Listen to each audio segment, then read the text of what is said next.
Good evening. आज हम बात करेंगे ब्लड बैंक कैसे ओपन किया जाता है। ब्लड बैंक ओपन करने का क्या प्रोसीजर है। दोस्तों, ब्लड बैंक वही ओपन कर सकता है या तो 100 बेड का हॉस्पिटल आपके पास होना चाहिए या कोई ट्रस्ट या संस्था आपके पास होनी चाहिए, तभी आप ब्लड बैंक ओपन करने के लिए अप्लाई कर सकते हैं। दोस्तों, मैं आपको बता दूं, ब्लड बैंक का नाम अब चेंज हो चुका है। ब्लड बैंक का नाम ब्लड सेंटर कर दिया गया है। ब्लड बैंक ओपन करने के लिए सबसे पहले बिल्डिंग कैसी होनी चाहिए, कितना एरिया होना चाहिए, वो मैं आपको बताता हूँ। ब्लड बैंक के लिए 100 स्क्वायर मीटर होल ब्लड का एरिया होना चाहिए। यदि आप कंपोनेंट लाना चाहते हैं तो 50 स्क्वायर मीटर एरिया कंपोनेंट के लिए होना चाहिए, प्लस 10 स्क्वायर मीटर एरिया अफ्रेसिस रूम के लिए होना चाहिए। यदि आप अफ्रेसिस भी लाना चाहते हैं तो टोटल एरिया हो गया 160 स्क्वायर मीटर, इससे कम नहीं होना चाहिए। ब्लड बैंक ओपन करने का सारी जानकारी ड्रग्स एंड कॉस्मेटिक एक्ट 1945 में दिया हुआ है कि कैसे अप्लाई किया जाता है, कैसी बिल्डिंग होनी चाहिए, कैसा एरिया होना चाहिए, क्या क्या डॉक्यूमेंट उसके लिए चाहिए होते, सारी जानकारी उसमें एक्ट में दी हुई है। उसके बाद आता है कितने क्या क्या रूम होने चाहिए ब्लड बैंक के अंदर। सबसे पहले रजिस्ट्रेशन एरिया होना चाहिए, उसके बाद मेडिकल एग्जामिनेशन होना चाहिए, ब्लड कलेक्शन रूम होना चाहिए, सीरोलॉजी लैब होनी चाहिए, टीटीआई लैब होनी चाहिए, रिफ्रेशमेंट रूम होना चाहिए, ठीक है। उसके बाद स्टोरेज रूम होना चाहिए, रिकॉर्ड रूम होना चाहिए, स्टेरिलाइजेशन और वॉशिंग एरिया होना चाहिए आपका। उसके साथ यदि कंपोनेंट लाना चाहते हैं तो कंपोनेंट सेपरेशन यूनिट होनी चाहिए आपके पास। यदि आप अफ्रेसिस लाना चाहते हैं तो अफ्रेसिस रूम होना चाहिए। ये तो सारे बिल्डिंग के रूम हो गए, कौन कौन से रूम होने चाहिए। इसके बाद आपको अप्लाई करने से पहले सारे equipment and machine blood centre में स्टोर करानी होगी। अप्लाई करने से पहले आप सारे इक्विपमेंट परचेज करेंगे, उनको स्टोर कराएंगे। उसके बाद कौन सा फॉर्म होता है जिससे ब्लड सेंटर के लिए अप्लाई करते हैं, वो फॉर्म 27C, जो आप गूगल से डाउनलोड कर सकते हैं। फॉर्म 27 से ब्लड बैंक सेंटर ओपन करने के लिए यूज किया जाता है। फॉर्म 27C में आप अपना नाम लिखेंगे जो भी अप्लाई कर रहे हैं। उसके बाद आप ब्लड बैंक का एड्रेस लिखेंगे कि ब्लड बैंक कहाँ पे आप ओपन कर रहे हैं। उसके बाद आता है किस किस चीज़ कंपोनेंट के लिए आप लाइसेंस अप्लाई कर रहे हैं। उसमें होल ब्लड है, कंपोनेंट में जो भी आप PRVC, FFP, प्लेलेट कंसंट्रेट, क्राइब्सिट्रेट या प्लेलेट अफ्रेसिस, प्लाज्मा अफ्रेसिस, जो भी आपको अप्लाई करना है वो उनके नाम लिख देंगे। उसके बाद आता है उस फॉर्म में टेक्निकल स्टाफ। टेक्निकल स्टाफ में सबसे पहले आते हैं मेडिकल ऑफिसर। एक आपको डॉक्टर चाहिए होते हैं ब्लड बैंक में, मेडिकल ऑफिसर। उनकी क्वालिफिकेशन भी ड्रग्स एंड कॉस्मेटिक एक्ट 1945 में 122G में दी हुई है सारी जानकारी, क्या क्वालिफिकेशन होनी चाहिए उनकी।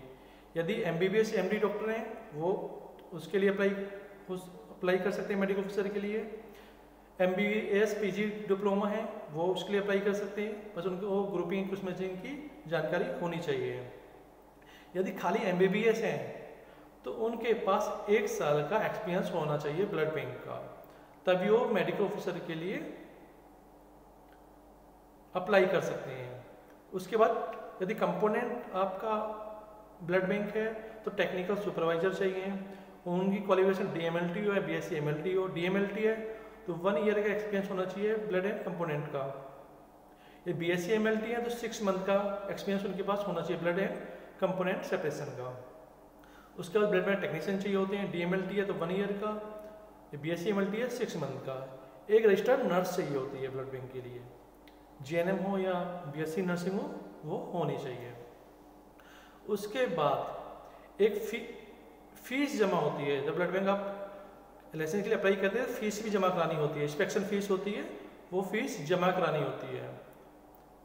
जो गवर्नमेंट खाता होता है उसमें जमा करानी होती है। जो आपके डिस्ट्रिक्ट के 10 इंस्पेक्टर हैं वो आपको बता देंगे कि किस खाते में किस तरह फीस आपको जमा करनी है। लगभग 7,500 फीस वो जमा होती है।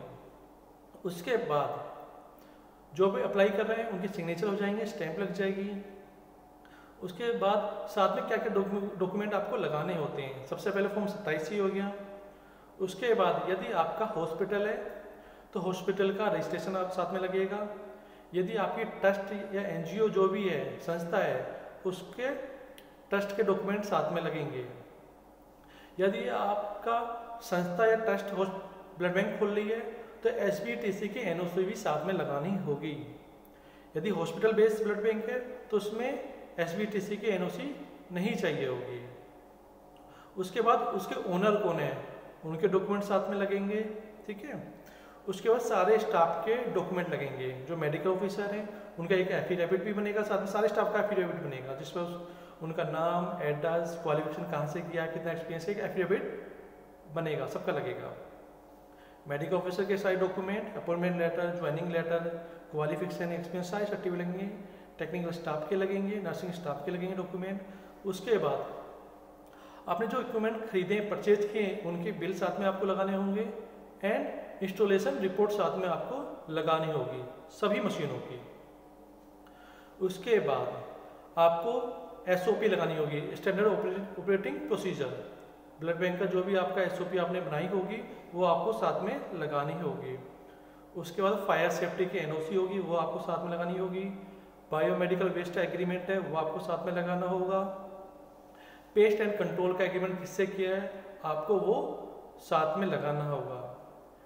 और जो आपने फीस जमा की है वो आप फर्स्ट स्टार्टिंग में लगा देंगे कि फीस आपने जमा कर दी है। इसके बाद आपको कहाँ अप्लाई करना होता है ब्लड बैंक ओपन करने के लिए, कहाँ पे अप्लाई करेंगे उसको। सबसे पहले एक कॉपी आप अपने जिले के 10 इंस्पेक्टर जो हैं उनको रिसीव करा के आएंगे। सेकेंड कॉपी आपके जो डिवीजन है उसके जो असिस्टेंट ड्रग्स कमिश्नर हैं उनके पास रिसीव कराएंगे।